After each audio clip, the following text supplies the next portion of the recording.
Hello students, ഈ ഒരു വീഡിയോയിൽ നമ്മൾ ഡിസ്കസ് ചെയ്യാൻ പോകുന്നത് elements of digital image processing എന്ന് പറഞ്ഞിട്ടുള്ള ചെറിയൊരു ടോപ്പിക്കാണ്. സോ ഇതിൽ ഈ ഒരു പിക്ചർ നിങ്ങൾക്ക് കാണാൻ പറ്റും. ഇത്രയും ഭാഗമാണ് എലമെന്റ്സ് ആയിട്ട് വരുന്നത് ഡിജിറ്റൽ ഇമേജ് പ്രോസസ്സിങ്ങിൻ്റെ. ഇവിടെ കാണാൻ പറ്റുന്നത് ഇമേജ് ഡിസ്പ്ലേസ് ഉണ്ടാവും, ഹാർഡ് കോപ്പി ഡിവൈസസ് ഉണ്ടാവും, കമ്പ്യൂട്ടർ, ഇമേജ് പ്രോസസ്സിംഗ് ഹാർഡ്വെയർ ഉണ്ടാവും, ഇമേജ് സെൻസേഴ്സ് ഉണ്ടാവും, മാസ് സ്റ്റോറേജുകൾ ഉണ്ടാവും, ഇമേജ് പ്രോസസ്സിംഗ് സോഫ്റ്റ്വെയർസ് ഉണ്ടാവും, ഇതിനൊക്കെ കണക്ട് ചെയ്തുകൊണ്ട് ഒരു നെറ്റ്വർക്കും ഉണ്ടാവും. ഓക്കെ, സോ ഇത് ഓരോന്നും എന്താണെന്നുള്ളത് നമുക്ക് ഡിസ്കസ് ചെയ്യാം. ഫസ്റ്റ് ആണ് ഇമേജ് സെൻസർ. ഇമേജ് സെൻസർ എന്നുള്ള ഭാഗം നോക്കാം. It will sense the intensity, amplitude, coordinates and all the features of an image.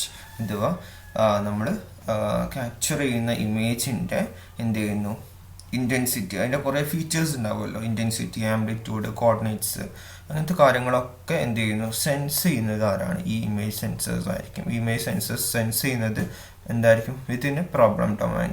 ഞാൻ നേരത്തെ പറഞ്ഞ പോലെ തന്നെ ഒരു പ്രോബ്ലം ഡൊമൈനിൽ നിന്നുകൊണ്ടായിരിക്കും അതിനാവശ്യമായിട്ടുള്ള കാര്യങ്ങളൊക്കെ, അതിൻ്റെ ആവശ്യമായിട്ടുള്ള ഫീച്ചേഴ്സൊക്കെ എന്ത് ചെയ്യുന്നത്, സെൻസ് ചെയ്യുന്നത് ആരായിരിക്കും? ഈ ഇമേജ് സെൻസേഴ്സ് ആയിരിക്കും. സോ അതാണ് ഇമേജ് സെൻസർ എന്ന് പറഞ്ഞിട്ടുള്ളത്. ദെൻ അടുത്തതാണ് ഇമേജ് പ്രോസസ്സിംഗ് ഹാർഡ്വെയർ എന്ന് പറഞ്ഞാൽ it is the dedicated hardware for performing image sensoring. Image സെൻസറിങ്ങിന് തൊട്ട് മുകളിലായിട്ടാണ് നമുക്ക് ഇമേജ് പ്രോസസ്സിംഗ് ഹാർഡ്വെയർ കാണാൻ പറ്റും. ഇങ്ങനെ ഇമേജ് സെൻസേഴ്സിൻ്റെ എന്ത് ചെയ്യുന്നു, സെൻസറിങ് പെർഫോം ചെയ്യാൻ വേണ്ടിയിട്ടുള്ള ഹാർഡ്വെയർസിനെയാണ് നമ്മൾ, ഡെഡിക്കേറ്റഡ് ആയിട്ടുള്ള ഹാർഡ്വെയർസിനെയാണ് നമ്മൾ എന്ത് പറയുന്നത്, ഇമേജ് പ്രോസസ്സിംഗ് ഹാർഡ്വെയർസ് എന്ന് പറഞ്ഞിട്ടുണ്ടെങ്കിൽ അല്ലേ. നമുക്കതിൻ്റെ ഓരോ ഫീച്ചേഴ്സും എന്ത് ചെയ്യേണ്ടതായിട്ടും പെർഫോം ചെയ്യേണ്ടതായിട്ട് ഫൈൻഡ് ചെയ്യേണ്ടതായിട്ടുണ്ടാവും. സോ അതൊക്കെ ചെയ്യുന്ന ഈ ഇമേജ് സെൻസറിങ് പെർഫോം ചെയ്യുന്ന ഡെഡിക്കേറ്റഡ് ഹാർഡ്വെയർസിനെയാണ് നമ്മൾ എന്ത് പറയുന്നത്, ഇമേജ് പ്രോസസ്സിംഗ് ഹാർഡ്വെയർസ് എന്ന് പറയുന്നത്. ദെൻ ഇമേജ് പ്രോസസ്സിംഗ് സോഫ്റ്റ്വെയർസ് എന്ന് പറഞ്ഞിട്ടുണ്ടെങ്കിൽ it will help mechanism to follow all the steps of image processing. നമ്മൾ ഇമേജ് പ്രോസസ്സിങ്ങിൻ്റെ സ്റ്റെപ്സ് ഒക്കെ പറഞ്ഞു അല്ലേ. സോ ആ ഇമേജ് പ്രോസസ്സിംഗ് സ്റ്റെപ്സിനെയൊക്കെ ഫോളോ ചെയ്യുന്ന ഒരു മെക്കാനിസമാണ് എന്ത്, അല്ലെങ്കിൽ എന്താണ് അതിനെ സഹായിക്കുന്ന ഒരു മെക്കാനിസമാണ് എന്ത്, ഇമേജ് പ്രോസസ്സിംഗ് സോഫ്റ്റ്വെയർസ്. ഈ ഇമേജ് പ്രോസസ്സിംഗ് സോഫ്റ്റ്വെയർസ് യൂസ് ചെയ്തിട്ടായിരിക്കും നമ്മൾ എന്ത് ചെയ്യുന്നത്, ആ ഓരോ ഇമേജ് പ്രോസസ്സിങ്ങിൻ്റെ സ്റ്റെപ്സും ഐഡൻറ്റിഫൈ ചെയ്യുന്നത്. ഫോർ എക്സാമ്പിൾ ഞാൻ പറഞ്ഞുതരാം. നമ്മൾ പറഞ്ഞു ഫിൽറ്ററിങ് ചെയ്യാൻ വേണ്ടിയിട്ട് അല്ലേ ഒരു സ്റ്റെപ്പായിരുന്നു അല്ലേ, ഇമേജ് എൻഹാൻസ്മെൻറ്റ്, ഇമേജ് റീസ്റ്റോറേഷനൊക്കെ ഓരോ സ്റ്റെപ്പുകളായിരുന്നു. സോ അതിനൊക്കെ വേണ്ടിയിട്ട് നമ്മൾ ഫിൽറ്റർ ചെയ്യാൻ വേണ്ടിയിട്ട് നമ്മളൊരു പർട്ടിക്കുലർ സോഫ്റ്റ്വെയർ യൂസ് ചെയ്യാണ്. സോ അതേതിലാണ് വരിക, ഈ ഇമേജ് പ്രോസസ്സിംഗ് സോഫ്റ്റ്വെയർസിലാണ് വരുന്നത്. അല്ലെങ്കിൽ എൻഹാൻസ്മെൻറ്റ് ചെയ്യാൻ വേണ്ടിയിട്ട് നമ്മൾ പുതിയൊരു സോഫ്റ്റ്വെയർ യൂസ് ചെയ്യാണ്.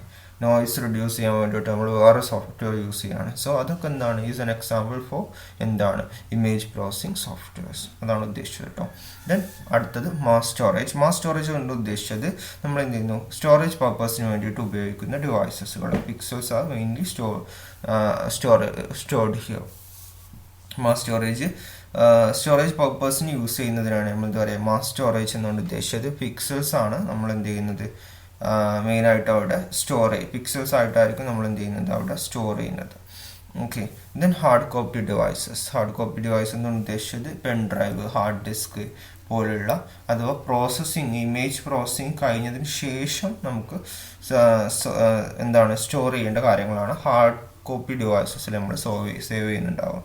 മാസ് സ്റ്റോറേജ് എന്തായിരിക്കും, ഇമേജ് പ്രോസസ്സിങ്ങിൻ്റെ സമയത്ത് നമ്മൾ എന്തായിരിക്കും ഓരോ പിക്സൽസുകളൊക്കെ നമുക്ക് എന്ത് ചെയ്യും, സ്റ്റോർ ചെയ്യേണ്ടതായിട്ടുണ്ട്. സ്റ്റോറേജ് പർപ്പസ് പല കാര്യങ്ങളും നമുക്ക് സ്റ്റോറേജ് ചെയ്യേണ്ടതായിട്ടുണ്ടാകും. നമ്മൾ പറഞ്ഞു നോളജ് ബേസ് ഒക്കെ പറഞ്ഞിട്ടുണ്ടായിരുന്നു അല്ലേ. സോ ആ കാര്യങ്ങളൊക്കെ ആയിരിക്കും മാസ് സ്റ്റോറേജിൽ വരുന്നുണ്ടാകാം.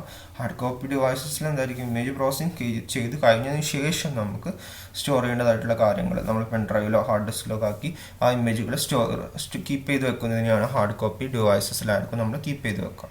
ദെൻ ഇമേജ് ഡിസ്പ്ലേ എന്നോട് ഉദ്ദേശിച്ചത് നമ്മളിപ്പോൾ പ്രോസസ്സ് ചെയ്തിട്ടുള്ള എന്ത് ചെയ്യുന്നു, ഇമേജ് നമുക്ക് ഡിസ്പ്ലേ ആണ്, മോണിറ്ററിലൂടെ ഡിസ്പ്ലേ ചെയ്യുന്നു. എക്സാമ്പിൾ ആട്ടോ, ഇമേജ് ഡിസ്പ്ലേക്ക് എക്സാമ്പിൾ മോണിറ്ററിലൂടെ നമ്മൾ എന്ത് ചെയ്യുന്നു, ഡിസ്പ്ലേ ചെയ്യുന്നു. സോ അതാണ് ഇമേജ് ഡിസ്പ്ലേ എന്നുകൊണ്ട് ഉദ്ദേശിച്ചത്. ദെൻ നെറ്റ്വർക്ക് നമ്മൾ എന്തിനാണ് use to transmit image information or networks. നമുക്കിപ്പോൾ എന്ത് ചെയ്യും, ആ ഇമേജിനെ കുറിച്ചിട്ടുള്ള ഇൻഫർമേഷൻസ് വേറെയുള്ള സിസ്റ്റത്തിലോട്ട്, ഇതൊരു കമ്പ്യൂട്ടറാണ്, ഈ ഒരു കമ്പ്യൂട്ടറുമായിട്ട് റിലേറ്റ് ചെയ്തിട്ടുള്ള എലമെൻറ്റ്സ് ആണ് ഇപ്പോൾ ഈ കാണിച്ചിട്ടുള്ളത്. അതുപോലെ തന്നെ വേറൊരു കമ്പ്യൂട്ടർ, അതിൻ്റെ ചുറ്റും ഇങ്ങനെയുള്ള എലമെൻറ്റ്സുകളും ഉണ്ടാകും. സോ ആ ഒരു കമ്പ്യൂട്ടറിലോട്ട് ഇപ്പോൾ നമുക്ക് ഈ ഒരു ഇമേജിനെ കുറിച്ചിട്ടുള്ള ഇൻഫർമേഷൻ പാസ് ചെയ്യണമെന്നുണ്ടെങ്കിൽ അതിന് വേണ്ടിയിട്ട് നമ്മൾ യൂസ് ചെയ്യുന്നതാണ് ഈ നെറ്റ്വർക്ക്സ് എന്നാണ് ഉദ്ദേശിച്ചത്. ഓക്കെ, സോ ഇത്രയും ഭാഗങ്ങളാണ് elements of digital image processing വരുന്നത്. ഓക്കെ, ഒരു കമ്പ്യൂട്ടറായിട്ട് റിലേറ്റ് ചെയ്തിട്ട് ഒരു ഡിജിറ്റൽ ഇമേജ് പ്രോസസ്സിങ്ങിന് ആവശ്യമായിട്ടുള്ള elements. So these are the main elements. ഇത്രയാണ് കേട്ടോ ഇതിൽ പറയാനുള്ളത്.